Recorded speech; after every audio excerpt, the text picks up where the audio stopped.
Asyik camping tenda pria ini terbang ke udara, hanya bisa pasrah.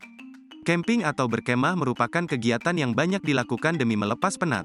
Alih-alih berhasil sejenak melupakan beban, seorang pria belum lama ini justru mengalami hal tak terduga.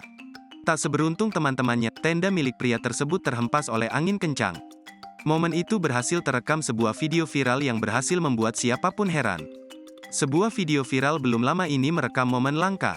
Seperti dilansir dari akun Instagram @makassar_info, seorang pria mengalami hal tak terduga ketika sedang berkemah dengan teman-temannya. Tenda milik sang pria tertiup angin kencang. Nampak tenda tersebut terbang di atas ketinggian yang tak lagi bisa dicapai.